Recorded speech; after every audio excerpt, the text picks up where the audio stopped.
reiniciando a gravação, então, do nosso evento, O Direito Achado na Rede. Aí a gente está com esse título aí bastante chamativo mesmo, né? A gente sabia que era esse tipo de coisa que chama a atenção do pessoal. Então, estamos aqui, vou mudar minha tela aqui para a apresentação que eu preparei. O Direito Achado na Rede, Tecnologia Política e Direito em Meio à Covid-19. Então, nós três, Daniel, eu e Soraya, integramos o grupo de pesquisa Cultura Digital e Democracia, que faz parte do diretório, né, estamos cadastrados no diretório dos grupos de pesquisa do CNPq, vinculados aí ao Uniceub. Né. Antes de eu fazer vou fazer já vou fazer uma apresentação individual, claro, de todo mundo que está aqui conosco, de nós três, mas também queria ressaltar que esse tema, né, ele faz parte aí de uma retomada de um esforço, né, que eu e o Daniel lançamos no dia 4, né, no May the 4th, né, para quem conhece aí da cultura nerd, o dia que tem uma rima em inglês aí com que a força esteja com você, né, em inglês soa muito parecido com 4 de maio. A gente fez esse relançamento, né, para aproveitar de verdade um título que ficou um pouco ali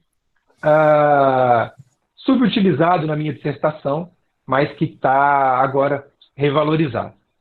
Então, o direito achado na rede, né, é essa ideia que a gente quer retomar, e o título Tecnologia Política e Direito em Meio à Covid-19 é para a gente pensar, né, em tempos de pandemia e isolamento social, o quanto essa linha de pensamento pode oferecer para uma abordagem política e jurídica que veja o todo, mas que se foque no local, não tem como deixar de ser, para a gente entender esse admirável mundo novo, né, de ruas mais vazias e redes mais congestionadas. Essa reflexão vai ter aí um trocadilho, o item mais importante, a Constituição Federal, respeitada, né, por meio de uma abertura dessas portas virtuais para o que a gente pode chamar de uma real participação popular e democrática. Então, vou passar a palavra a seguir para Soraya da Rosa Mendes, que é líder de pesquisa no nosso grupo, é pós-doutora em Teorias Jurídicas Contemporâneas pela UFRJ, doutora em Direito de Estado e Constituição pela UNB, mestra em Ciência Política pela Federal do Rio Grande do Sul, professora na pós-graduação em Direito no Uniceub, além de advogada, consultora da Comissão Nacional de Direitos Humanos do Conselho Federal da OAB, autora de obras como Criminologia Feminista, Novos Paradigmas e Esfera Pública e Direitos Fundamentais, estudos sobre a liberdade de comunicação. Antes de passar a palavra à Soraya, quero me apresentar, sou líder de pesquisa também do CND, professor na Faculdade de Ciências Jurídicas e Sociais, Paulo Renato, mestre em Direito, Estado e Constituição pela UNB, fui gestor do projeto de elaboração coletiva do Marco Civil da Internet no Brasil, na época cedido ao Ministério da Justiça, e também apresentar quem vai iniciar, né, a palestra aqui no dia de hoje, com uma breve leitura de um texto que a gente acabou de escrever, a gente escreveu nessa manhã de hoje, o Daniel Augusto Villanova, né, que também é líder de pesquisa no CDD, doutorando em Ciência Política pela Federal Fluminense, mestre em Direito de Estado e Constituição pela UNB, e autor dos livros Rádios Comunitárias, Serviços Públicos e Cidadania, uma nova ótica constitucional para a crise dos serviços de telecomunicações do Brasil, e o hashtag Poesia Binária. Né? Daniel, então, só para localizar o pessoal, a gente vai fazer aí uma primeira ordem, né, de falas, para a gente poder trazer essa temática do dia 25. Claro. Então, aí a pergunta que eu jogo para quem está nos acompanhando aí, né, bom 25 de maio, perguntando se está todo mundo com a sua toalha aí a tiracolo, né? Hoje é dia, então, Luciana, respondendo aí a provocação inicial, hoje é dia 25 de maio de 2020, segunda-feira, e hoje, por todo o mundo, é celebrado aí o Dia da Toalha. Né? A proposta é uma homenagem ao autor, o Douglas Noel Adams, e que é autor do livro O Guia do Mochileiro das Galáxias, além de outras obras igualmente bem-humoradas, igualmente científicas, e com uma pegada ficcional que pode ser muito, como disse o Daniel, leve para a nossa perspectiva em tempos tão bicudos. Então, Daniel, com você a palavra, né? Eu vou fazer agora a transição aqui do vídeo para você ficar aí no primeiro plano. E então, nesse momento, Daniel, a palavra já é sua. Bom, olá pessoal, tudo bem? É uma satisfação a gente estar nessa live aqui, né, nessa discussão, nesse webinário, para discutir um tema que ele é muito importante, né? Os dias seguem muito pesados, né? A gente só não está fazendo esse evento presencialmente porque no mundo Daniel, dito... deixa eu te fazer uma sugestão. Claro, Daniel, desculpa te interromper. Você claro. precisa, no seu celular, Hum, liberar para ele girar. O seu celular tem que hum, ficar com um formato horizontal. não, Sabe então como se eu é? fizer Você assim melhora, permitir aquele giro. Ou então, faz no assim fica vertical bom? mesmo, Então, eu vou todo fazer no mundo vertical. entende. Isso, maravilha. Então, É a estética do Instagram, tá é válida. isso, tá válido, né? Então, basicamente, né, a gente só está fazendo esse evento da forma virtual, vamos chamar assim, porque tem algo muito sério acontecendo, né, lá fora, né? Então, as pessoas que têm condições de ficar em casa, né, devem se preservar, tem uma questão de saúde pública, uma questão sanitária. O dia hoje já amanhece aí, né? Nós já temos 23 mil vidas brasileiras, quase 350 mil pessoas que morreram, né, declaradamente, oficialmente, em razão da Covid-19, fora a questão da subnotificação. E o objetivo de trazer essa discussão sobre o direito achado na rede é de poder apresentar, né, em que consiste essa ideia, de onde que nós tiramos essa inspiração, né, o termo, como o Renard, né, já falou, consta da própria dissertação de mestrado. Essa dissertação de mestrado, ela cunhou a expressão direito achado na rede como uma homenagem, né, ao professor Roberto Lira Filho, que foi o idealizador da chamada Escola do Direito Achado na Rua, da Universidade de Brasília. Hoje essa escola, né, o professor Roberto Lira Filho já faleceu, nós temos outros professores e continuadores, né, do pensamento do professor Lira Filho, professor José Geraldo, professor Alexandre Bernardino Costa, são duas aí das referências para a gente na Universidade de Brasília, e o objetivo nessa interlocução aqui com o CEUB, né, que nós temos a cultura digital e democracia, é o de tentar qualificar qual é o papel dos nossos direitos comunicativos, das liberdades comunicativas, não só nas redes, mas também no mundo real, né? Então, a gente, e essa é uma interlocução que tenho mantido com o Paulo Renard desde 2013, de maneira mais próxima, né? Quando nós tivemos aquelas manifestações no Brasil do chamado do junho de 2013, né, em que a gente percebia exatamente uma sobreposição, né, entre as manifestações reais e os atos de convocação desses eventos. Né? Nós situamos essa iniciativa, então, do direito achado na rede como uma forma, uma atualização, né, da definição que o professor Lira Filho trazia para o direito, né, o direito como uma legítima organização social da liberdade. Então, como é que a gente pode organizar socialmente a liberdade em tempos conectados, né? Nós temos algumas dificuldades, temos facilidades, né? O potencial tecnológico, ele garante por si só mais democracia, mais direitos. Como é que a gente pode discutir essas novas liberdades de modo que elas sejam motores, né, instrumentos para a realização de outros direitos? Então, esse é o pano de fundo da nossa apresentação de hoje, e dizer que as liberdades comunicativas elas servem como ferramenta, né, para a realização não só da liberdade de expressão, da liberdade de opinião, a liberdade de pensamento, a liberdade científica, né, que são temas que estão aí tão em voga e tão em crise ao mesmo tempo, mas também a materialização de outros direitos, né? Hoje, a internet ela passa a servir como um canal de comunicação não apenas entre as pessoas, mas entre as pessoas e o Estado, né? Então, nós temos inúmeros canais de políticas públicas que o cadastramento é hoje 100% feito pela internet. E isso traz repercussões, porque nós vivemos num país que é sabidamente desigual, sabidamente violento, e que nós temos diferentes oportunidades e pessoas ou categorias de pessoas mais vulneráveis do que as outras.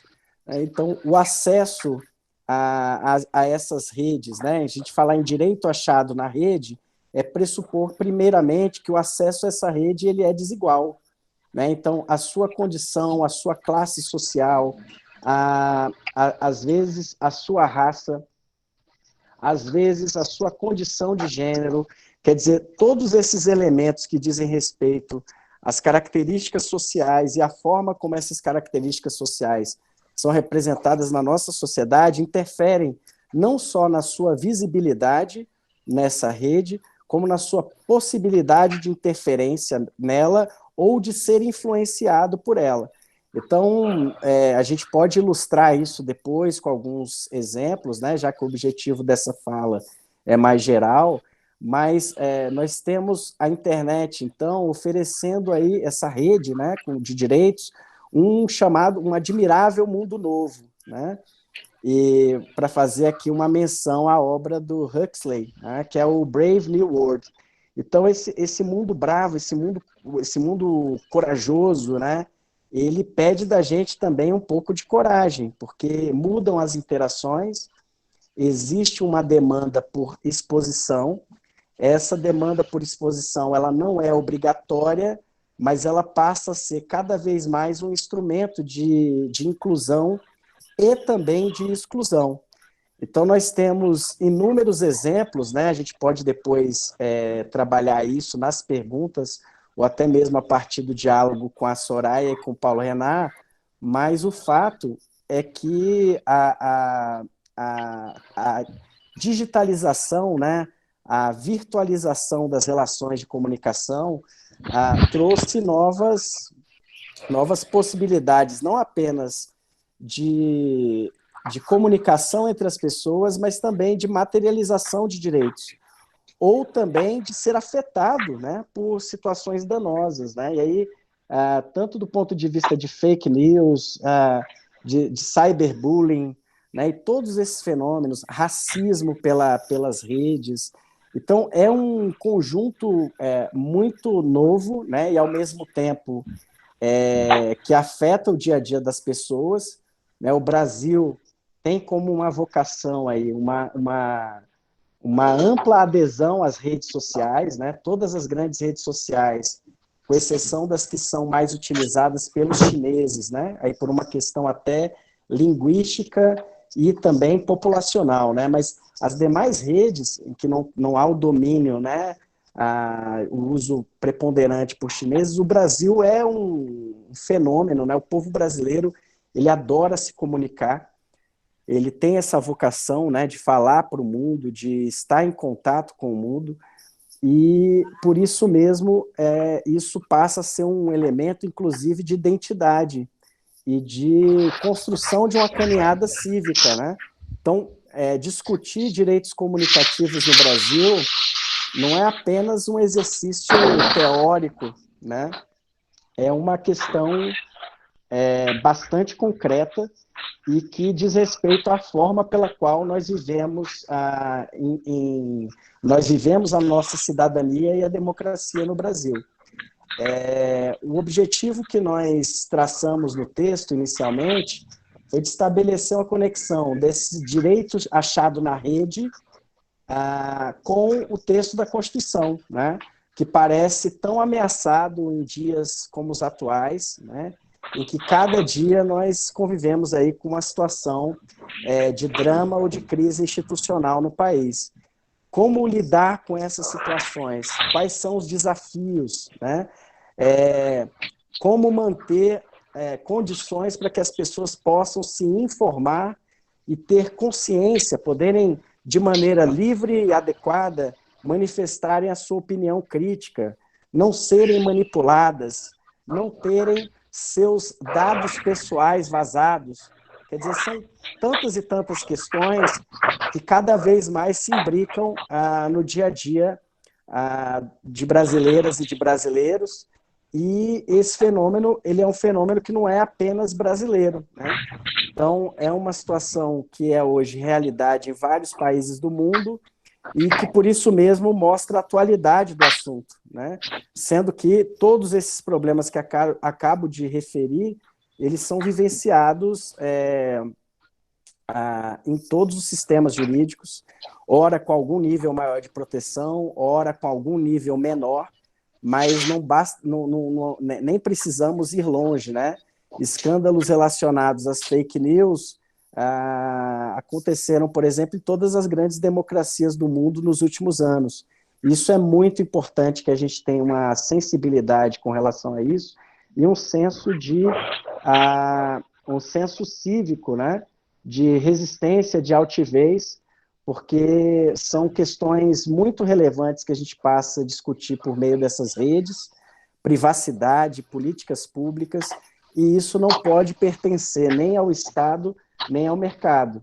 Então, nós temos um cenário de cada vez mais grandes corporações que, né, controlam, dominam, negociam, inclusive, essas informações para fins comerciais, e é necessário que as pessoas, os usuários, os cidadãos desse novo mundo se organizem, não apenas para resistir, mas para transformar esse mundo hipertecnológico. É isso, Renato. Daniel, muitíssimo obrigado aí pelas...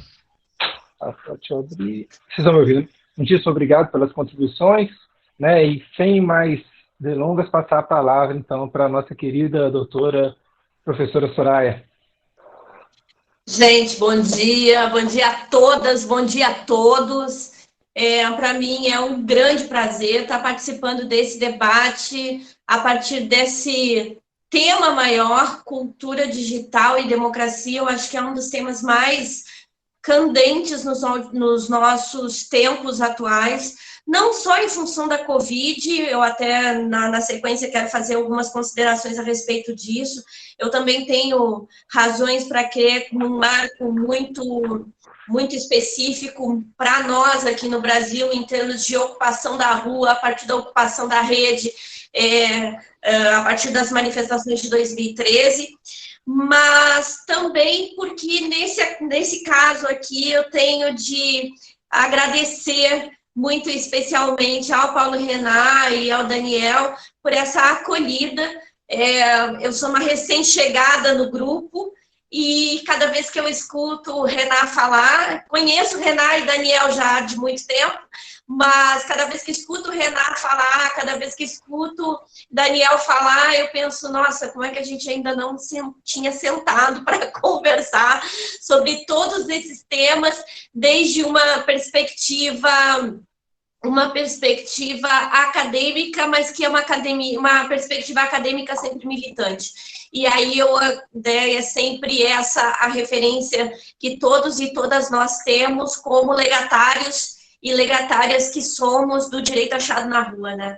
Nós fazemos o que nós fazemos no campo da teoria, no campo da produção de conhecimento, somente a partir dos nossos influxos e da nossa responsabilidade enquanto militantes que somos, né? Então, acho que essa é uma questão fundamental de ser posta. Então, muito obrigada, Paulo, Renan, muito obrigada, Daniel, por essa oportunidade de estar debatendo com vocês novamente, e agora nesse evento.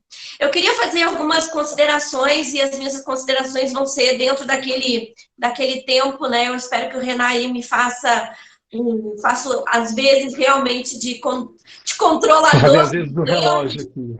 de cronômetro, porque a democratização também do espaço faz também parte pela nossa disciplina em utilizar bem o tempo, né? E também porque eu vou fazer uma referência aqui, porque não deixo de fazer, esse horário é um horário muito masculino. Esse horário das 11h30 até 13h é um horário em que, mais do que tudo, nestes tempos de pandemia, nestes tempos em que todas nós, em especial, claro que não só nós, mas em especial as mulheres, estamos soterradas com N atividades.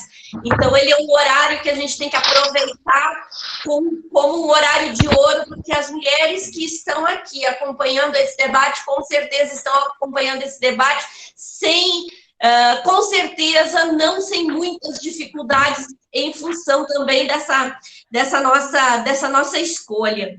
E eu queria fazer duas considerações a respeito do pensamento aqui. Na verdade, eu quero compartilhar com vocês algumas reflexões que vão nos dois sentidos, no sentido tanto do direito, no sentido da política. Eu acho que começo por aquilo que é o mais simples, e o cruzamento que ambos, obviamente, têm.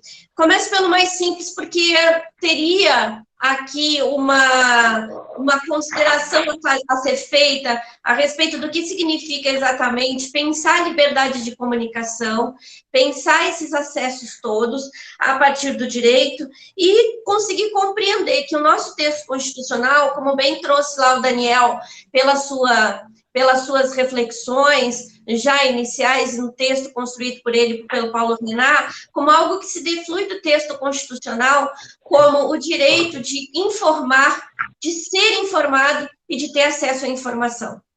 Esses três aspectos fundamentais da liberdade de comunicação são direitos que o nosso texto constitucional traz para qualquer um e qualquer uma de nós, dentro de determinados contextos, e nada mais do que este contexto hoje de Covid, de pandemia, para nos mostrar o quanto nós temos direito de ter acesso à informação e de uma informação segura, sermos informados. Nós estamos num momento em que cientistas de outras áreas reclamam pelo direito à informação.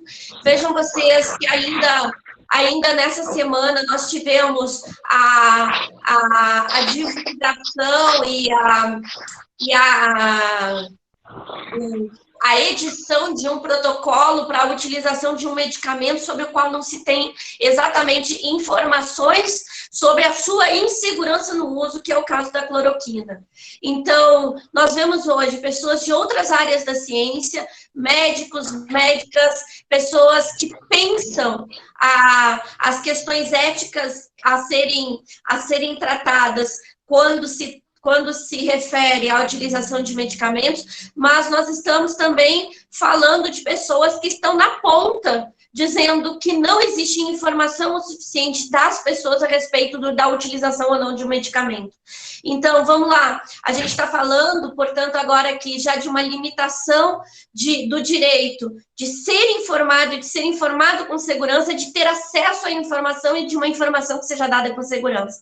E, por um outro lado, o direito também de informar, que cada um e cada uma de nós também tem. Então, é o direito que nós temos de que pessoas que têm a dizer encontrem meios adequados e meios que não sejam restritos, que não sejam simplesmente aniquilados por outros grandes meios, para fazer com que essa informação chegue a todos. Eu dizia que tratava-se de uma questão um pouco mais simples, mas ela de simples não tem nada, na medida em que, com essa feliz, o Paulo Renan foi um visionário, ele é um visionário, enfim, mas foi um visionário ao fazer este trocadilho altamente complexo que é do direito achado na rua para o direito achado na rede.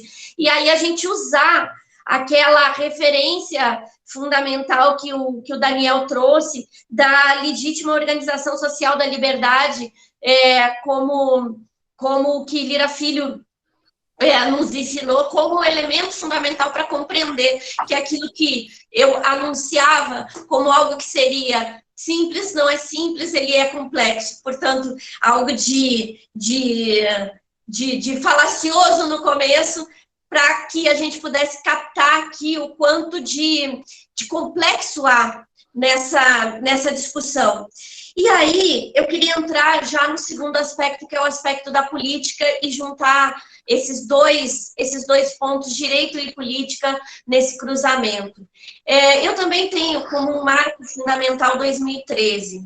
E em 2013, eu organizei um livro que chama País Mudo Não Muda, a partir justamente das plataformas.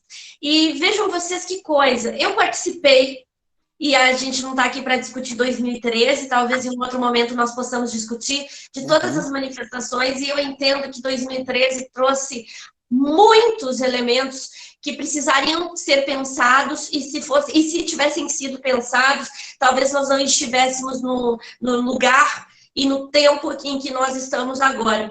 Mas muito especialmente com relação a esse direito achado na rede que o Renan se refere, me parece interessante lembrar que em 2013, não só eu, como vários outros e várias outros professores e professoras participaram também das atividades. E que através, na época, do Facebook, nós nos encontramos e surgiu a ideia de fazer um livro que eu acabei organizando, chamado País Mudo Não Muda, para quem vê o mundo para além dos muros da academia. Então, ali foi um momento em que nós nos víamos organizados e organizados a partir das redes, muito especialmente naquela época do Facebook, e que fomos e tomamos as ruas e que refletimos a respeito dessa realidade das ruas a partir de um processo de organização que se deu também a partir de uma plataforma, a partir da rede.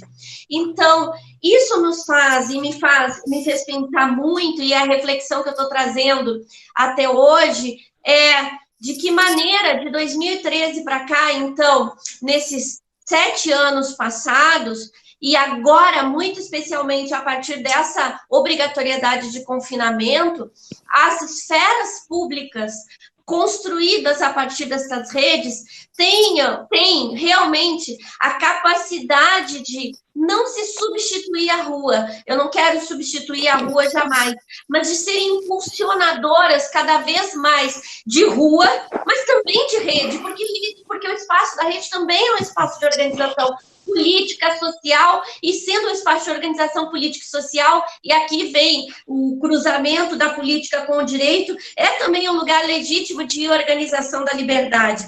Então, nesse aspecto todo, a ideia de pensar como política e direito aqui se unem nessa organização que se dá a partir das redes, que podem impulsionar a rua, e que impulsionam, melhor dizendo, a rua, mas que constituem também um espaço próprio de organização social, reivindicador de acesso à informação, direito de informar, direito de ser informado, pode ser um ponto realmente das nossas reflexões, tanto do que é essa esfera pública e do que significa as reivindicações do que está no texto constitucional. E aqui, como eu dizia antes, para respeitar, né, o nosso tempo e pensar junto aqui talvez estratégias, o quanto nós podemos contribuir em aspectos que são aspectos também ainda candentes na história e que se transmutam da rua para a rede. Nós, ao longo de toda a história brasileira, nós vimos as nossas lideranças e aquelas pessoas que lutavam e que lutam em função das liberdades terem as suas vidas ameaçadas, as suas vidas ceifadas. E uma das questões que mais me toca lá no campo da discussão de direitos humanos dentro da Ordem dos Advogados do Brasil é a defesa dos defensores e das defensoras de direitos humanos, muito especialmente no que se refere à democratização da comunicação. Então, aqui a gente tem também uma outra questão, né, que é o resultado desse entrecruzamento. Nós ocupamos as ruas, ocupamos as redes como uma estratégia política, como ao mesmo tempo uma estratégia de reivindicação e de exercício de direitos vindos do texto constitucional, e nós ainda recebemos no nosso país uma reação que é uma reação violenta, uma reação aniquiladora, e aniquiladora em todos os termos e em termos de vida. O Brasil é um dos países que mais mata jornalistas, mais mata comunicadores e comunicadoras sociais no mundo. Então, isso nos faz pensar a esse respeito também até onde a nossa tomada da rede, ela também significa uma colocação em risco de pessoas que fazem disso a sua vida, a sua militância propriamente dita. Então, eu fecharia dizendo isso, a gente tem muitos desafios, o desafio de pensar a rede como um espaço de construção democrática, e eu vou continuar utilizando o termo de esferas públicas subalternas, de esferas públicas contra-hegemônicas, mas de esferas públicas que querem, não necessariamente por essas denominações serem pequenas, mas serem grandes. Por um outro lado, no que isso significa, naquilo que nós temos como tarefa a pensar pelo direito, de acesso à informação, direito de ser informado e de informar, e num outro aspecto decorrente de ambos, na proteção daqueles que são os defensores e as defensoras da democratização da comunicação no nosso país. E aqui eu encerro e quero ouvir demais, são os doutores, na realidade, nesse tema aí, o Paulo Renan e o Daniel. Professora, muito obrigado pela gentileza, as palavras. E, bom, em verdade, estava brincando hoje com o colega, o professor Ricardo, que, olha, eu faço, claro, né, tenho meus planos aí para fazer o meu doutorado, mas eu faço muita questão, sim, de ser reconhecido atualmente pela alcunha de mestre, né? Não só pelo trabalho que deu conseguir esse título de mestrado, são marcas psicológicas, sociais e fisiológicas que a gente traz até hoje, né? Um certo receio de entrar no doutorado ainda persegue, ainda persiste, mas também, obviamente, pelo significado cultural, né? Todos os professores, os tutores, os guias das obras de ficção são os mestres Jedi, né? Então, eu por hora, valorizo essa alcunha que eu ainda carrego. Né? E, bom, então, fazendo eco aqui aos agradecimentos pela presença de todo mundo que está aí, estamos com 89 pessoas nesse momento na sala, agradecendo a instituição Uniceup, em nome da professora Luciana, que durante todo o fim de semana, e desde uma semana, na verdade, vem trabalhando arduamente para poder fazer não só esse, como tantos outros eventos que a instituição tem realizado, mesmo com as dificuldades da necessidade de uma comunicação remota. E quero, enfim, agradecer a senhora, agradecer ao Daniel pela parceria nessa nova empreitada, e a cada professor, cada professora. Eu vou agradecer a todas essas pessoas que me são colegas na instituição, em nome de todo mundo, na pessoa da professora Ana Gianazzi, né, que é uma pessoa sempre muito agradável de se ter em companhia, e de quem eu sinto muita falta de não estar convivendo no dia a dia, mas espero que em breve a gente possa ter mais interações. Ela que é minha colega na cadeira de Defesa da Constituição, né, e que de forma central aqui essa temática, né, por isso eu escolhi para fazer esse agradecimento, vai ter o papel aqui na minha fala. Né. Então, eu vou me aproveitar, já que o Daniel não teve essa cara de pau, eu vou me aproveitar do texto que a gente escreveu aqui, a toque de caixa, mas com muita alegria e muitas metáforas, né? O texto, algumas pessoas já podem ter tido acesso aí. Não entre em pânico, use sua toalha para defender seus direitos. Né? Só para relembrar, a ideia do nosso debate aqui hoje é que a gente possa correlacionar tecnologia, né? Estamos fazendo esse evento online, política diante do cenário, né? Posso dizer tranquilamente caótico em que a gente se encontra, né? O que a gente tem é muito Renan, pouca ordem. Sim. só para dizer, eu coloquei o link aí nos Diga daí. comentários. Eu coloquei o link do nosso texto nos Sim, comentários. sim, o Se o pessoal pessoal quiser tem o link acompanhar, nos comentários isso, da sala, pronto. né? Então, nessa tríade, né?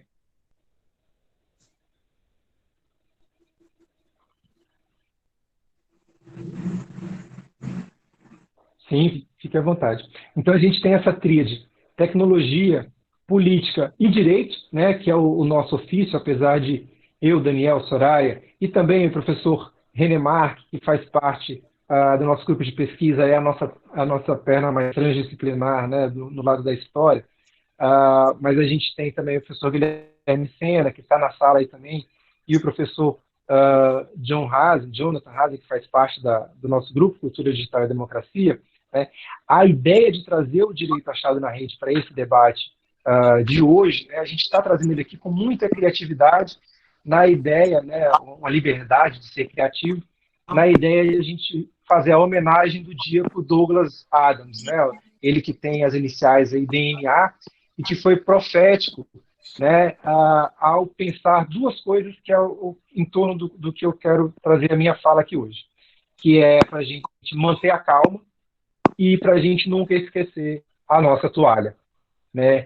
Então, a obra, o Guia do Mochileiro das Galáxias, conta, entre outras histórias, a de um livro que é muito bem sucedido, que é superior aos demais, por trazer em sua capa, em letras garrafais e amigáveis, a frase "não entre em pânico".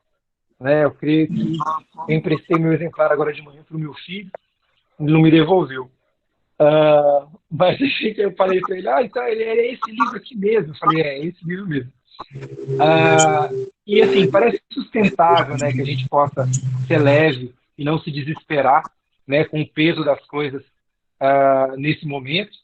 Mas se o mundo vinha anestesiado com tanta guerra, tanta fome, agora, né, fechando a quadra aí dos Cavaleiros do Apocalipse, a gente tem a peste e uma morte galopante.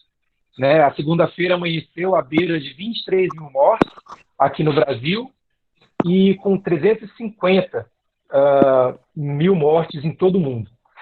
Então, mesmo diante desse cenário, é possível uma legítima organização social da liberdade, ainda que a praça, que é do povo, assim como o céu é do condor, agora precise ser outra.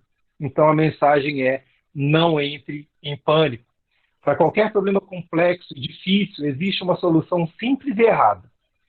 Sem oferecer dificuldades, o direito achado na rede vem como uma proposta de uma teoria teórica e prática cada vez mais significativa em esse evento, né, totalizante que marca o início de 2020. Né? Não tem muito como a gente escapar de pensar na pandemia, mas não entre em pânico. Direito achado na rede, né, e a estrutura digital, como disse Daniel, as lições democráticas do direito achado na rua, né, a escola de pensamento desenvolvida pelo professor Roberto Lira Filho, que hoje tem seu expoente, o professor José Geraldo de Souza Júnior. Desde a emergência do Marco Civil, em 2009, divulgado em 2014, muitas questões vêm sendo tematizadas, né, cada vez com mais profundidade sobre os direitos de qualquer pessoa que use a internet. A quem pertencem os dados digitais? Qual o limite para o uso comercial ou eleitoral da informação? Como lidar com os hoaxes, ou atualmente, né, a fake news, né, fenômenos de desinformação, sem que se coíba a criatividade crítica das deepfakes? O direito de se comunicar vai além da liberdade de expressão, além da questão da opinião e da questão do pensamento? Muitas perguntas, mas a mensagem é a mesma: não entre em pânico. Diante do deserto do real, o direito achado na rede assume o dever de refazer essas perguntas jurídicas e políticas que muito distantes do desenho de um e daí, possam iluminar as muitas lutas legítimas que ecoam na câmara de ressonância que são as redes virtuais de comunicação. Sem hierarquizar temas, sem ter uma prioridade nas pautas, a gente busca respostas adequadas para proteger direitos fundamentais e imaginar novas possibilidades de uma legítima organização social da liberdade. Não entre em pânico. Alheias às críticas, né, do que seria o tecno-utopismo, né, a gente ouve ainda a internet vai ser a solução remota para a humanidade. Não vai. Milhões de pessoas excluídas não estão só alheias às facilidades digitais. Milhões, dezenas de milhões de pessoas só no Brasil estão excluídas de educação emancipatória, saneamento básico, segurança alimentar, emprego pleno, moradia digna, mobilidade urbana, lazer de qualidade, segurança pública antirracista, previdência social, protagonismo na maternidade e proteção efetiva à infância, além de uma visão solidária em face do desamparo. Não entre em pânico. Né? Antes de eu passar a palavra aqui também ao professor René Marques, que nos prestigia, eu quero lembrar que essa lista de demandas não cumpridas, né, que significa, em última análise, um respeito à cidadania, está em um repositório padrão de todo o conhecimento e sabedoria jurídica e política, que na passagem da ditadura para a democracia, a riqueza da diversidade do povo brasileiro conseguiu afirmar em texto como um compromisso coletivo de cidadania.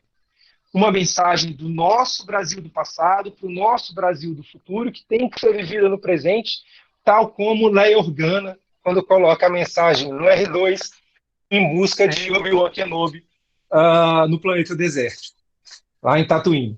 Então, talvez a nossa Constituição Federal, que é esse documento, seja carente, né, de ter na capa uma inscrição em letras garrafais e amigáveis.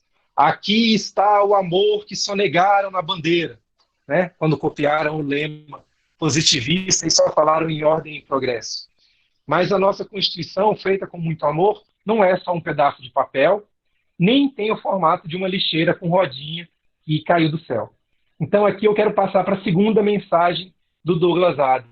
Né? A primeira é não entre em pânico, e a segunda é sobre a importância da toalha. Né? Para quem está preocupado com o aspecto estético, de seriedade, né? Como é que um professor universitário vem participar de um debate com uma toalha amarrada no pescoço?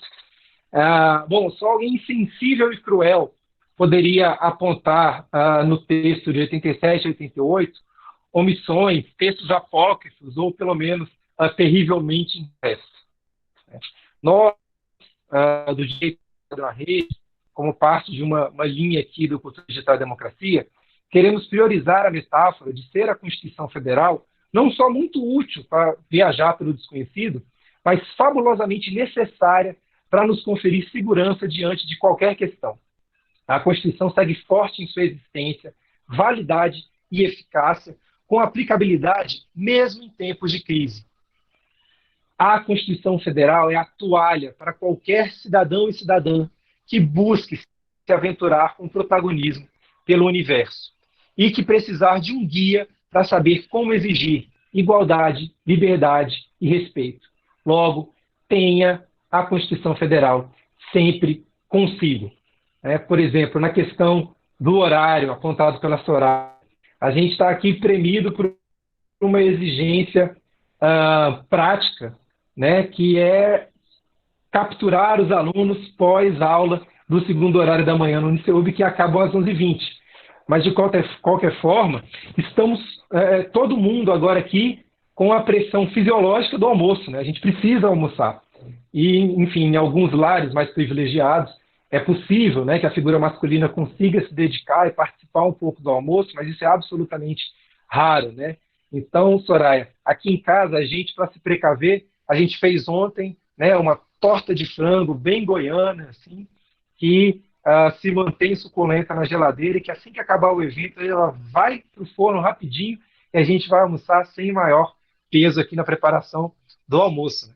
Mas, voltando à metáfora, então, da Constituição como toalha, e por isso que eu uso aqui essa alusão, né, à Disney, né, em que agora eu me sinto em casa aqui, como se eu estivesse na Disney, mas a atual Constituição Federal vem sendo acusada, né, de estar rota, de estar esfarrapada, mas ela tem o mesmo dono desde 87, 88, que é o povo brasileiro. Né? Em sua grandiosidade, esses 112 remendos ou emendas na linguagem técnica não fragilizam em nada a robustez da trama da Constituição Federal. Ela permanece uma trincheira quentinha, macia e absorvente. São 32 anos de resistência ao império, de qualquer visão esterilizante do direito, e de rebeldia esperançosa contra ataques de mitos ou estrelas da morte. Que a Constituição Federal de 88 esteja sempre com você. O espaço sideral onde ocorrem as lutas sociais é muito maior que o próprio âmbito formal e institucional de manifestações oficiais do Estado. As redes comunitárias de comunicação, online ou offline, servem de praça para o encontro e troca de ideias que podem alimentar não apenas uma reação, mas a transformação da vida real que não mais separa o ato do virtual. Por isso, o direito, na condição de um parâmetro de justiça compartilhado, deve se reconhecer também em outras fontes, que não só as fontes da lei formal. Nesse admirável mundo novo, referenciado pelo Daniel, é crucial ter olhos para ver a beleza da diversidade nas várias formas de qualquer legítima organização social da liberdade. Portanto, lembremos-nos sempre de carregarmos conosco a Constituição Federal. Permitamos-nos parafrasear aqui Douglas Adams para enxergar na Constituição Federal esse artefato tão interessante em razão do seu valor prático. Né? Então, para que serve a Constituição? Bom, você pode usá-la como agasalho para atravessar as frias provas na Faculdade de Direito. Você pode se deitar sobre ela nas reluzentes praias dos concursos públicos, respirando os inebriantes vapores da estabilidade. Você pode dormir debaixo dela sobre os astros que brilham avermelhados no mundo desértico dos escritórios de advocacia, né, avermelhados ou cor de rubi. Você pode usá-la como vela para descer numa mini jangada digital nas águas lentas dos debates legislativos. Você pode umedecê-la e utilizá-la para lutar um combate corpo a corpo no WhatsApp, ou decorá-la na cabeça para se proteger de ideias políticas tóxicas ou para evitar o olhar da terrível besta voraz do autoritarismo. Um animal espontaneamente burro que acha que se você não concorda com ele, ele também não pode conversar com você. É estúpido como uma anta, mas é muito, muito voraz. Você pode agitar a Constituição Federal em situações de emergência, como que pedindo socorro por meio de uma data de segurança ou de um habeas corpus. E, naturalmente, você pode usá-la para se enxugar depois de um banho de democracia, se ela ainda estiver razoavelmente limpa depois de tantos usos. Um último passo na metáfora. O direito achado na rede vem afirmar o valor psicológico e discursivo da Constituição cidadã. Se qualquer pessoa estritamente autoritária, isto é, de uma visão que não leva a democracia a sério, perceber o seu domínio pessoal sobre o texto constitucional, essa pessoa automaticamente vai concluir que você também sabe tudo sobre os demais ramos do direito constitucional. Além disso, a pessoa estritamente autoritária vai ter um prazer em te ajudar se você levar consigo a Constituição Federal na compreensão pequena dela de que qualquer um desses ramos, né, e muitos outros ramos, teriam sido esquecidos por você apenas por acidente. O que qualquer pessoa estritamente autoritária vai pensar é que se alguém é capaz de rodar por toda a galáxia da internet, opinar, fazer perguntas, enfrentar terríveis trolls e bots, e dar a volta por cima, e ainda assim saber onde está aquela norma no texto da Constituição Federal, aquele dispositivo que lhe garante liberdade, igualdade e solidariedade, então o estritamente autoritário vai pensar que você claramente merece todo o respeito. Então, o recado é esse, pessoal. Não entremos em pânico, não sejamos estritamente autoritários. Ergamos o nosso dedão e mochilemos com o direito achado na rede por toda a galáxia da internet. Obrigado.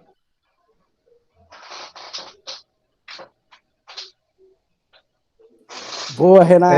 Eu passo a palavra de volta, então. Antes de passar de volta para o Daniel e para a Soraya, né, abrir um espaço para o professor René, que é aí um dos nossos líderes de pesquisa.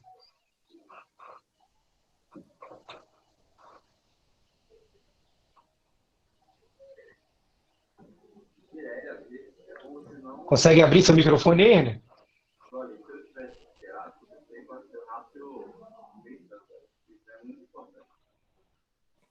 Estão me ouvindo? Alô? Oi? Agora estou ouvindo. Muito Agora estou bem, ouvindo. René, muito Estou ouvindo bem. alto e Estamos ouvindo claro. muito bem. Seja Bom, bem-vindo. antes de mais, muito obrigado. Antes de mais nada, queria cumprimentar os meus dois irmãozinhos, um preto e um branco, né? Que são meus dois irmãos, o Dani, eu chamo de Dani, viu, gente? É uma intimidade conquistada aí, mas e o Paulinho, também chamo de Paulinho, por uma intimidade conquistada. Enfim, a Soraya, a professora Soraya, eu não conheço, mas os meus cumprimentos a ela Ainda. também. Ainda. Meus cumprimentos a todos vocês, que eu adoro e vocês sabem disso. Eu queria fazer algumas observações, se vocês me permitirem, para pontuar algumas dificuldades. Eu acho que a fala de vocês foi excelente e trouxe alguns caminhos, e eu gostaria, se vocês me permitissem, de pontuar algumas dificuldades. Pode ser? Não vai ser Claro. nenhuma pergunta, vai ser... Fundamental, fundamental. Então, olha só, se a gente, eu tenho sentido muita falta nos debates. Primeiro, os meus comentários, eu quero iniciar dizendo que os meus comentários vão justamente ressaltar as limitações que a gente tem, tanto pelos meios tecnológicos, remotos, que a gente tem e está sendo obrigado a lançar a mão deles, quanto por conta também da esfera pública. Eu acho que é impossível fazer essa discussão, quer dizer, impossível, não é impossível, mas coloca alguns problemas, fazer essa discussão sem a gente fazer algumas observações acerca da esfera pública e de como ela está constituída para nós no mundo contemporâneo. Então, se você, por exemplo, historicamente, não é? E aí pensando historicamente também, que me parece ser uma dificuldade que a gente tem tido nesses momentos contemporâneos que a gente vive. Se a gente lançar a mão, por exemplo, da história e para entender a constituição da esfera pública, aí a gente volta entre os gregos antigos, a ágora, e a gente entende a separação das duas esferas, da esfera do domínio privado, né, onde não se é livre, e a esfera pública, onde se é livre através da ação e do discurso. Aí a gente pensa na evolução dessa esfera pública clássica no século V, não é? Antes de Cristo, com a emergência dos filósofos, a primeira restritividade. Bom, a esfera pública já nasce entre os gregos restritiva, né, por conta da escravidão e da exclusão de uma série de pessoas da cidadania. Mas ela se torna ainda mais restritiva com a ascensão dos filósofos, não é? Na medida em que os filósofos, especialmente Platão, a redefine, não é? De uma maneira, enfim, não vou entrar em detalhes porque não temos tempo aqui para isso. Na modernidade, essa esfera pública é redefinida, especialmente a partir de Kant, e ela é definida de novo restritivamente. Né? Uma esfera pública na qual fariam parte aqueles que soubessem ler e escrever, aqueles que pudessem interagir em termos eruditos, né? Mas essa esfera pública que já nasce no mundo moderno, no século XVIII, restritiva, ela ganha ainda uma restritividade ainda maior, não é? Que é como ela se define para nós nos tempos odiernos, não é? Uma esfera pública, basicamente, e eu estou fazendo aqui, gente, um sumário, me perdoe, um sumário que caberia em inúmeras considerações e reflexões que não tem espaço, não temos espaço nem tempo para isso.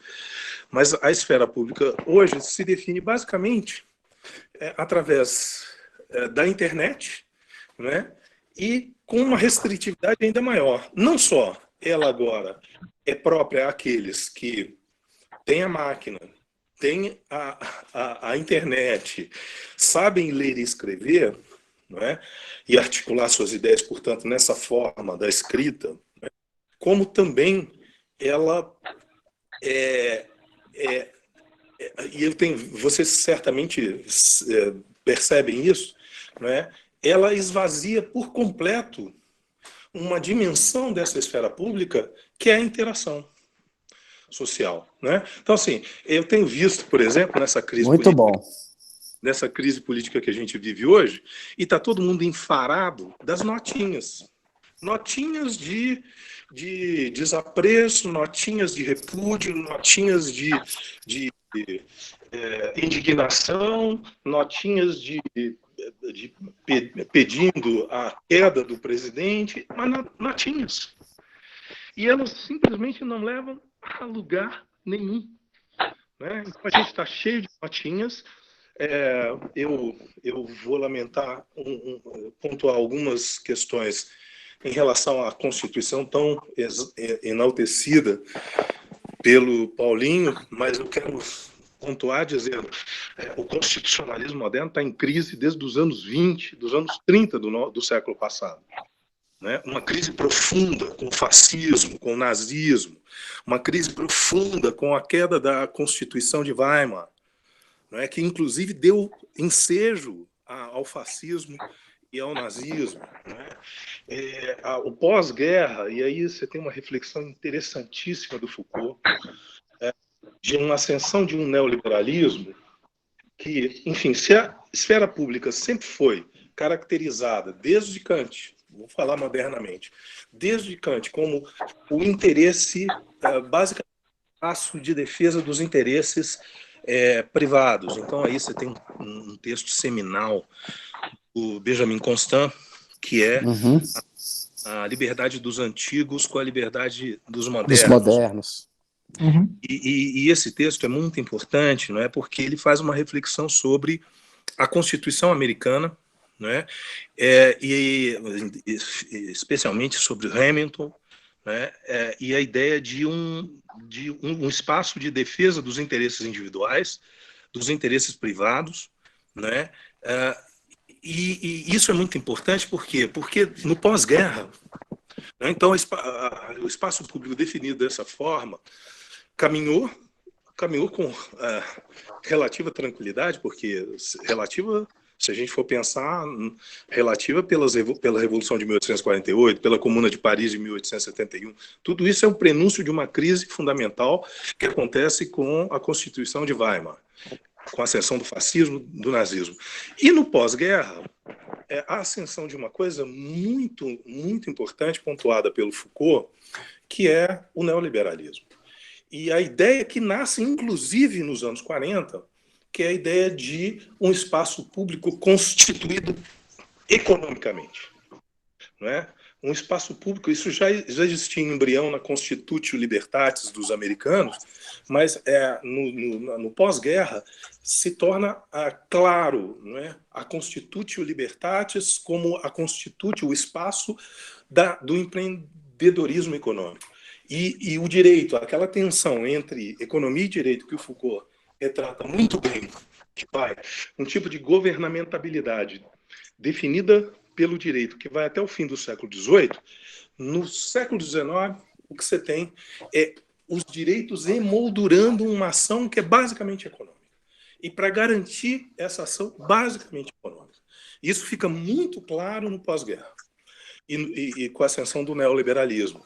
Por que do neoliberalismo? Porque, no caso do neoliberalismo, o indivíduo que era definido, o indivíduo e seus interesses privados, que eram definidos no século XIX como parte desse espaço público, agora já não é mais o indivíduo. O indivíduo é empresa. É visto como uma empresa. O neoliberalismo vê o indivíduo como uma empresa. Cada indivíduo é uma empresa. Então você tem aí um problema muito grande. Né? Eu vejo, por exemplo, eu vi vocês falarem aí dos interesses privados na rede, dos limites que eles devem ter. Eu tenho uma expectativa funesta em relação a esses direitos dos indivíduos na rede em relação aos interesses econômicos, na medida em que hoje cada indivíduo é uma empresa. E reivindica o seu espaço de ação enquanto empresa. Não é? Então eu só queria, desculpa, eu só queria, talvez esses pontos sejam excelentes para que nós, no grupo de pesquisas, possamos desenvolver. Com certeza. Todos esses pontos. Esse não é o lugar adequado para isso, mas eu queria pontuar isso justamente para colocar alguns limitadores, assim, especialmente no otimismo. Eu realmente não sou muito otimista em relação à Constituição. Estou vendo ela ser violada. Eu acho que ela nunca foi tão violada como nos tempos de hoje. E se mostra, sem dúvida, e se mostra débil, frágil, no sentido de deter, como se mostrou débil e frágil nos anos 20. Né? Essa é a crise do constitucionalismo moderno, de deter o avanço do fascismo, do autoritarismo, enfim, e seus congêneres. Né? Então eu sou um pouco pessimista quanto a isso. E essa reflexão precisa pensar ou repensar o espaço público. Como é definido o espaço público? Perfeito. Né? Então, desculpem, eu queria apenas acrescentar, não queria outra coisa senão acrescentar ao debate e sugerir aos colegas que a gente possa fazer no grupo de pesquisa uma pesquisa que tem tempo e espaço para poder, né? E aí a gente está revelando os próprios limites da tecnologia, né? Exato. O limite da tecnologia está dado exatamente nessas pontuações que eu fiz aí. Tá, queridos, foi só para poder participar desse delicioso espaço que vocês abriram aí. A saudade demais do Dani. Paulinho eu vejo mais, mas o Dani eu quase Beijão, não vejo. Renê. A gente vai se ver. É um querido. Dani, meu coração, hein, cara? Paulinho, beijo. Professora Soraya, grande abraço. Tchau, Renê, não saia não, tá? Então, primeiramente, eu peço que você não saia, continue aí nos acompanhando, nos prestigiando, né, acima de tudo. E eu quero, assim, registrar que não só as suas provocações, né, são, enfim, não é menos do que eu esperava de você, né? E é por isso que eu gosto tanto da sua presença, por ela sempre me colocar diante de questionamentos que às vezes a gente considera superados, né? Por ficar conversando sempre com as mesmas pessoas numa câmara de ecos, e a gente não se lembra, né, da complexidade que o mundo nos apresenta. A nossa programação envolveria agora 5 minutos de mais uma fala minha, mais uma fala do Dani, e por último, para ter o privilégio de conversar sobre tudo que já foi dito, a professora Soraya. Mas a gente já tem algumas perguntas que vieram das pessoas que se inscreveram lá pelo formulário, né? A gente chegou ali a 118 inscrições pelo formulário, e chegaram algumas perguntas, eu condensei essas perguntas aqui nessa apresentação. Então, eu vou fazer o seguinte, Daniel e Soraya. Eu vou colocar a apresentação na tela e vou passar rapidamente as perguntas, tá? E aí, Soraya, para eu poder fazer uma coisa privilegiada, para você não ficar só com as perguntas ao final, eu vou fazer o seguinte, eu vou escolher uma das perguntas para responder, e aí na sequência eu passo a palavra para o Dani, e aí ao final você responde 2 das perguntas. Pode ser? Beleza, Daniel?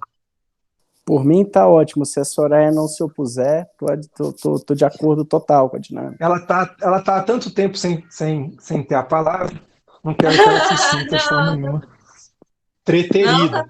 Né? Tá perfeito, então, assim, vou fazer um sobrevoo pelas perguntas que nos chegaram aqui e eu condensei. Então, aí na sala perguntaram, né? A web é um não lugar que prioriza quem tem acesso.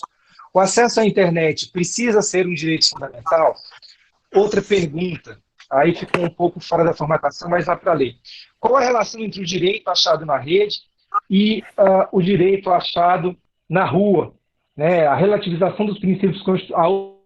Outra pergunta, Mateira, a respeito da relativização dos princípios constitucionais frente à pandemia em nome do bem comum. Por exemplo, com relação ao confronto entre ir e vir e direito à vida. Então, são 2 perguntas, uma pergunta e uma provocação. Né? A segunda com relação aos princípios e normas da Constituição frente ao cenário da Covid, né, como fica o direito de vir e o direito à vida. Quarta e quinta perguntas, né, a questão da geolocalização sobre dados pessoais para a gente evitar aglomerações durante a pandemia. Né? Então, a questão, né, bem prática, né, de como a gente pode fazer para, enfim, conseguir, como o René colocou, né, interagir sem que a gente esteja sendo vigiado, né, nessa aglomeração e os problemas que isso traz para a questão da proteção dos dados pessoais e qual seria o impacto considerando a medida provisória 954 e a medida provisória 959, no caso de a Lei Geral de Proteção de Dados entrar em vigência diante da necessidade de combater a Covid e a realidade de amplificação do uso da tecnologia. Né? Foram essas as perguntas.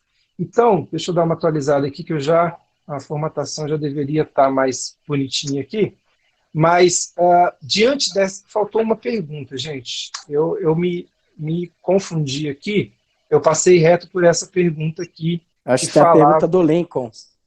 Tem essa aqui, qual seria o impacto, considerando a lei geral, se a web é ou não lugar, e a questão do racismo, a questão do papel das lives em tempo de pandemia e a legitimidade e legalidade quanto às possíveis soluções virtuais, e é isso. Aí agora sim a gente abordou tudo.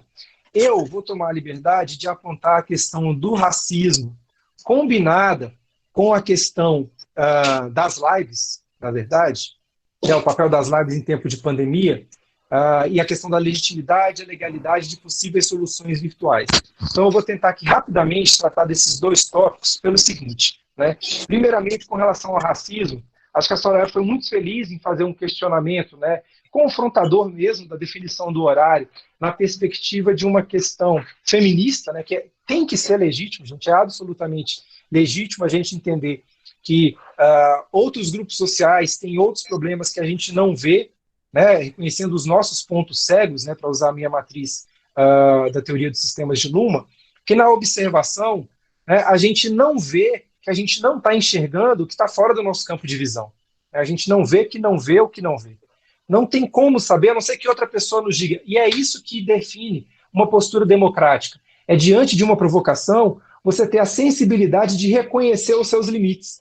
E aí ter capacidade de se propor a superá-los, o que não quer dizer que você vai deixar de ser racista, vai deixar de ser machista, né? Se a gente não assume o nosso racismo, a gente não tem como enfrentá-lo.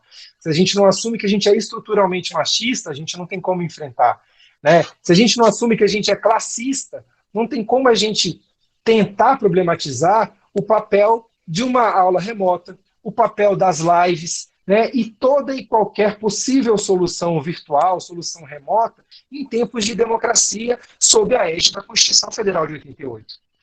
Vamos imaginar um problema ainda hipotético das eleições municipais agora, que deveriam ser em outubro. Vamos votar pela internet. Espera aí, metade do Brasil não tem acesso à banda larga. E mesmo quem tem acesso à banda larga está sentindo dificuldade. E no acesso à banda larga, as empresas conseguem hoje, né, eu e o Daniel estávamos conversando, e a Soraya, na última reunião que a gente fez semana passada, a gente até ainda nem publicou o vídeo, olha que pecado, de que a gente precisa individualmente solucionar as falhas de infraestrutura. Se a minha internet está ruim, o problema é meu, que não tenho dinheiro para pagar por uma internet melhor. O problema não é do Estado, que não investiu numa infraestrutura, o problema não é da empresa de telefonia, que não é cobrada pela Agência Nacional, né? No caso dos empregadores, né? Eu até vou tecer um elogio ao ICUB, porque a gente está tendo acesso à tecnologia do G Suite já há uns 2 anos no mínimo, mas de uma forma, né, estrutural, e aí não tem como cobrar isso da instituição, mas se a gente for trabalhar com as categorias de meio de produção, quem tem que resolver, né, o celular por meio do qual o René vai participar ou não do evento, eu vou participar ou não do evento, a professora Luciana vai participar ou não do evento, são os indivíduos. Né? Não existe a resposta pronta de eu ir lá na universidade, pegar o computador e trazer para cá, ou ir lá no tribunal, onde eu sou servidor público, e trazer para minha casa para trabalhar. Porque a rede de conexão não é a mesma, a segurança na infraestrutura não é a mesma. Então, existe um limite para soluções virtuais. E mesmo as lives, como pontuou o professor René, elas são uma outra coisa que não é a mesma coisa que a convivência. Não acredito, do ponto de vista absolutamente cético, eu não acredito que as lives impeçam a interação, pelo contrário. Eu até acho que eu tenho interagido muito mais com grandes amigos que eu não interagiria no dia a dia cotidiano analógico. Eu estaria ocupado em ir para o tribunal, ir para o CEUB, e buscar e levar os meninos na escola, né, e fazer minhas atividades presenciais, e não lembraria de fazer uma ligação para o Daniel, de tentar conversar com o Guilherme Sena, que estava nos Estados Unidos, né, de saber da vida da minha amiga Maíra, que mora em Nova York. Então, né, ficar sabendo qual que é a situação de saúde da professora Ana, da professora Raquel. Não, esse tipo de interação a gente não teria, a gente estaria ocupado e confiante na interação presencial em algum momento. Mas, claro, acaba que a interação que a gente tem, ela é insuficiente. E aí, por isso mesmo, ela é até viciante, porque você quer um pouco mais daquilo que não satisfez. Né? O professor Menelik sempre fala isso do capitalismo, né? Que ele vende a necessidade de você comprar uma coisa, e quando você compra, você já quer outra. É por isso que essa roda não para de girar. Né? Então, encerrando por aqui, mas querendo falar muito mais, eu acho que é muito claro para mim, assim, uma situação de muito orgulho, de a gente ter aqui, eu como negro, a Soraya, pessoa negra, mulher negra, né, advogada mulher, ativista negra, o professor René, né, um doutor negro, né, com seu visual negro, e que é um poço de sabedoria e de questionamentos, e junto com a gente, né, o Daniel, que não é negro, que é um branco, mas assim, que sabe reconhecer o papel da negritude e não se furta a respeitar essa contribuição. Dani é um grande aliado. Dani é um grande aliado. Mas um grande aliado. Que segue a toada de que não basta não ser racista, né? É um cara antirracista. Né? E aí a gente tem também, né, desde o início do grupo, o professor Jonathan Haase, né, também negro, e o professor Guilherme Sena, parceiro para muitas horas, né, uma pessoa absolutamente agradável e que sempre soube me ajudar a tematizar com bom humor todos esses problemas reais, né, que a gente enfrenta. Então, né, sem mais, quero passar logo a palavra aí para o Daniel ou para a Soraya, como que vocês se organizam? Vai, Dani. Vamos lá. Bem, rapidamente, né, até porque a gente tem um limite aí de até 13 horas, né? Eu queria estabelecer aqui uma interlocução tanto com a fala do René, bastante importante e fundamental. Não dá para falar em direito achado na rede sem levar a sério o que o René mencionou e nos provocou positivamente, assim como a pergunta aqui do Lincoln Canto do Nascimento, né? E qual que é a ideia, né? Qual que é o sentido de falar em direito achado na rede e de tentar invocar, ainda que como um instrumento limitado de resistência, esse texto aqui, ó, que eu trouxe bem pequenininho, uma espécie de ironia, né? Parece que cada vez menor e mais remendado, que é o texto da Constituição de 1988. E, René, o texto que Renan e eu produzimos hoje em razão por ocasião, né, do Dia da Toalha, ele tem um propósito que é mais de enaltecer, né, a possibilidade de resistência, mas sem falsas ilusões. Né? A gente sabe que a própria narrativa constitucional ela é bastante limitada e limitante, em especial se a gente estiver preso a apenas uma experiência nacional, como é o caso do nosso texto constitucional de 88, né, e que não faz sentido a gente trazer essa discussão para o presente sem levar em consideração, e concordo totalmente com você nesse ponto, de que o paradigma, se é que a gente pode dizer assim, né, do direito constitucional, ele segue refém do mesmo debate que nós tivemos no Entre Guerras no século passado. Então, aquela discussão entre Kelsen e Schmitt, com todas as luzes e trevas que ela proporcionou, toda a discussão relacionada ao nazismo, né, a privilégio de raça, e a todas as discussões que corriam no Brasil naquele período, né, não é? A gente não precisa recorrer à história judaica, não. A gente vive num país que é escravo, que tem história escravocrata, né, e que nos primeiros anos do século passado falava em branquificar a população. Nós chegamos em 1988, né, 100 anos após a famigerada Lei da Abolição da Escravatura, né, que completa aí também aniversário, né, com muitas aspas, nesse mês de maio, e com grandes problemas de vulnerabilidade, tanto da população negra quanto da população feminina, né? Então, a mulher negra ela tem uma condição de vulnerabilidade que é diferente do homem branco, né, que tem ali algum privilégio de fala, algum privilégio de história, algum privilégio de classe.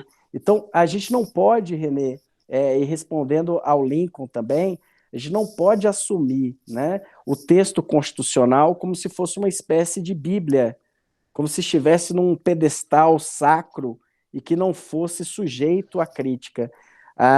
Nosso desafio, e eu acho que em termos do CDD, a gente pode tocar essa discussão e qualificá-la, é de exatamente levar a sério um autor que você mencionou, René, e que, por coincidência, eu estou com ele separadinho aqui, que é o nosso querido Walter Benjamin. E ele diz assim: a tradição dos oprimidos nos ensina que o estado de exceção em que vivemos é, na verdade, regra geral. Precisamos construir um conceito de história que corresponda a essa verdade. Nesse momento, perceberemos que a nossa tarefa é criar um verdadeiro estado de emergência. Então, a ideia de invocar um direito achado na rede é saber quem é o oprimido. E aí a gente tem de dimensionar quem é o excluído.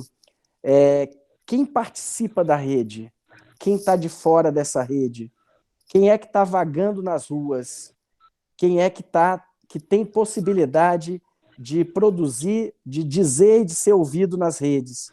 É exatamente a partir desse descompasso que a gente precisa levar a sério a ideia de que tanto a rua quanto as redes no Brasil são espaços de desigualdade e de violência.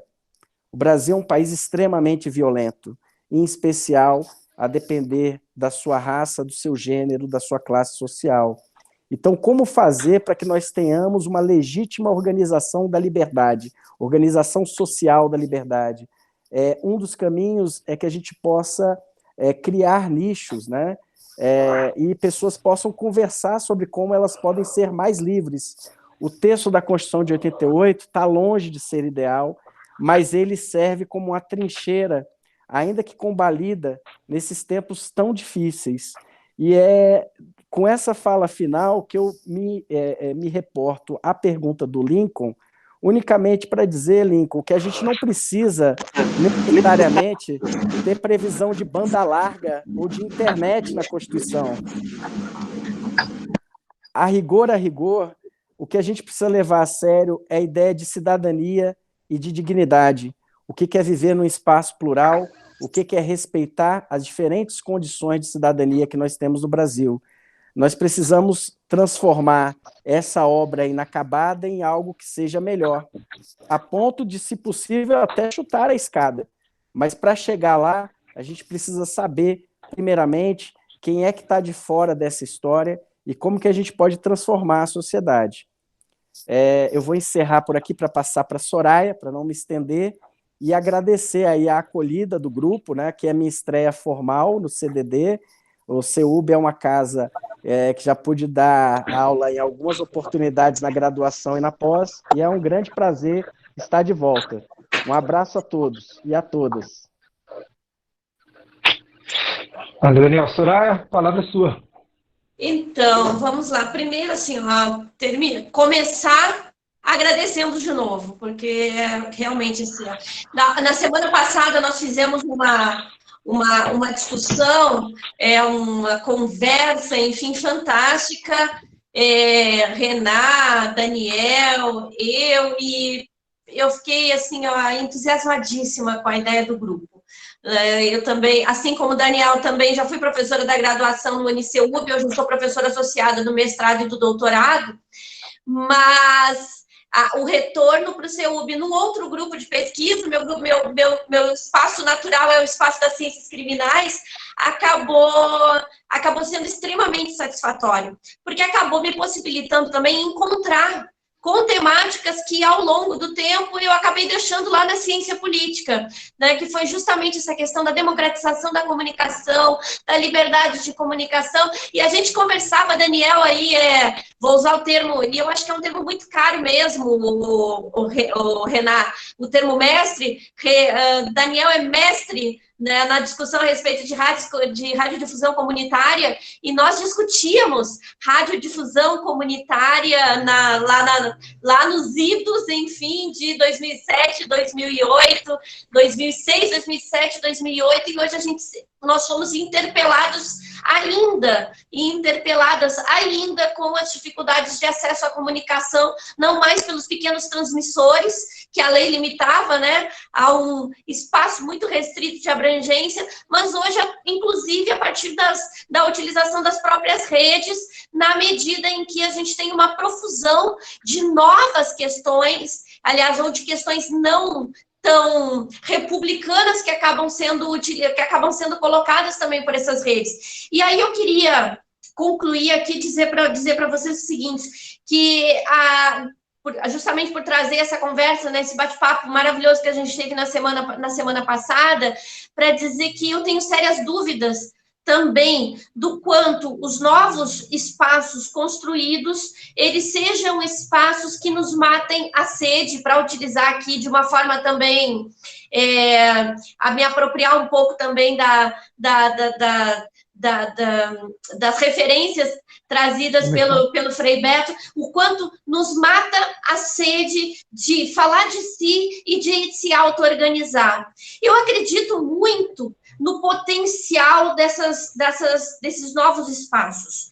E sou uma entusiasta disso, até porque há alguns dias atrás eu tive a oportunidade de ministrar um curso no qual haviam pessoas de fora do Brasil, mas muito especialmente do interior do Brasil. Eu nunca coloquei os meus pés no Amazonas. Então, uma das regiões, eu conheço o Brasil de cabo a rabo, mas uma das regiões onde eu praticamente não coloquei os pés, e eu digo praticamente porque eu tão somente conheço Belém do Pará, ou seja, eu não conheço nada da região norte, mas tinham pessoas da região norte. E eu acho que isso é algo que a gente precisa saudar, sim. Eu acho que isso é algo que demonstra uma potencialidade de democratização do conhecimento que é fundamental.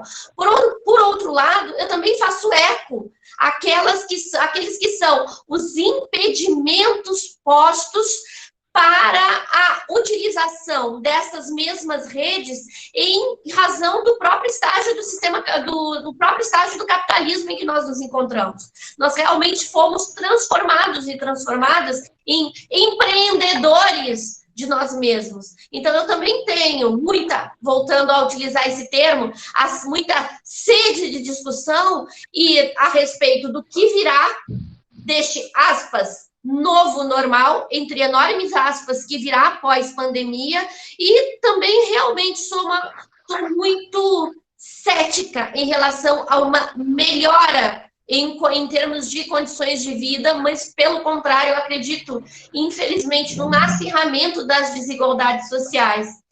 Trazendo agora como um último ponto aqui, a respeito das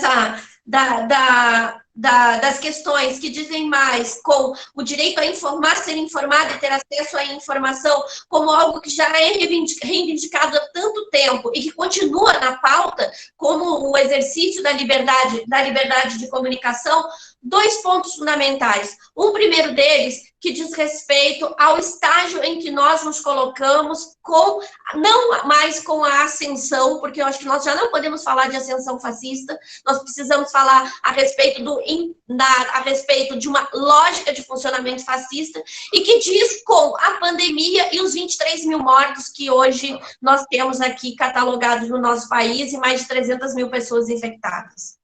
Eu recentemente escrevi um texto em que eu dizia que, com a pandemia, o fascismo encontrou a sua última face, a sua face mais perversa, que é a face do extermínio. E essas pessoas que estão sendo exterminadas, elas são, para seguir a lógica do sistema que impera, muito especialmente em países como o nosso, no país, ela atinge aquelas pessoas que são marcadas pela raça, marcadas pela classe, marcadas também pelo gênero. A pandemia vem com tudo isso, ela já mostrou que as mulheres negras são aquelas que se encontram em maior condição de vulneração. Eu não uso o termo vulnerabilidade, eu uso o termo de vulneração. Nenhum de nós é vulnerável simplesmente pelas suas condições próprias, mas nós somos vulnerados pelo Estado, da forma como funciona, desde a perspectiva de raça, classe e gênero. Mas nós temos também, agora com a pandemia, o encontro com o extermínio. Porque isso que nós estamos vendo com a desinformação, e aqui é a correlação exata com o nosso debate, a respeito da utilização de medicamentos que são apresentados sem nenhum rigor científico como a salvação para esta doença, como realmente uma lógica que é a lógica já conhecida desde os idos lá dos anos 30, 40, e que agora se coloca aqui também em função da pandemia. O segundo aspecto, e aí com esse eu realmente encerro, é a discussão a respeito da democracia. E olha que aqui eu não estou fazendo mais nem a discussão da democracia que a gente tanto pleiteia e tanto debate a partir das perspectivas, seja de Luhmann, de Habermas, muito especialmente como eu faço, de esfera pública e de uma esfera pública que precisa ser ressignificada a partir de Nancy Fraser, a partir de Sheila Ben-Habib, de Iris Young e tudo mais. Mas é o mais elementar direito à democracia representativa. Nós tivemos um processo eleitoral em 2018 marcado pela ausência de debate e por fake news. Então, nós precisamos entender o que significa uma eleição dada a partir da desinformação e da informação falsa. Então, nós estamos discutindo o básico da democracia representativa. E hoje, nos marcos da pandemia, nós estamos agora na discussão do próprio processo eleitoral. Se antes nós estávamos fazendo uma discussão, que eu acho que nós estávamos fazendo muito pouco, ou quase nada, de legitimidade realmente de um processo eleitoral que se dá a partir da ausência de debate e de fake news. Por um outro lado, nós estamos agora diante do próprio processo eleitoral colocado em questionamento. Como assim nós vamos realizar? Eu digo a vocês que tive dificuldades ainda de compreensão a respeito desse processo eleitoral, tanto como cientista político e tanto como advogada que também trabalha em alguns aspectos, muito mais no direito penal eleitoral, mas, enfim, com algumas interfaces do direito eleitoral. Mas hoje, a pergunta que se faz é justamente essa que Daniel acabou colocando, que o Renato também acabou colocando. Como nós vamos realizar um processo eleitoral que, a partir da existência ou suposta existência de novas tecnologias que não chegam a milhões de pessoas que sequer CPF têm, que se encontram nas filas buscando informação na frente das caixas econômicas desse país, porque são as pessoas consideradas invisíveis, são aqueles que não existem, aquelas que não existem. É desse país que a gente está falando, portanto. As desigualdades econômicas, sociais, políticas, elas são prementes. E, óbvio, a gente não vai resolver tudo isso com acesso à informação. Agora, com acesso à informação, com o direito de ser informado, nós podemos, sim, conseguir que este quadro seja um quadro que leve da rede à rua e da rua à rede num processo de democratização muito maior do nosso país. Obrigada a todas. Soraya, quero agradecer muito suas palavras, né? O Renê aí com a Rosa, que eu tenho certeza que é um cravo português, em homenagem ao dia 25 de abril, que um mês a 25 gente de comemora abril. o Dia da Liberdade. E, gente, assim, eu fico muito orgulhoso de ver tantas mentes brilhantes, tantas pessoas fantásticas prestigiando esse evento, não só quem está falando, mas tem nomes muito importantes para mim aí que estão nos acompanhando.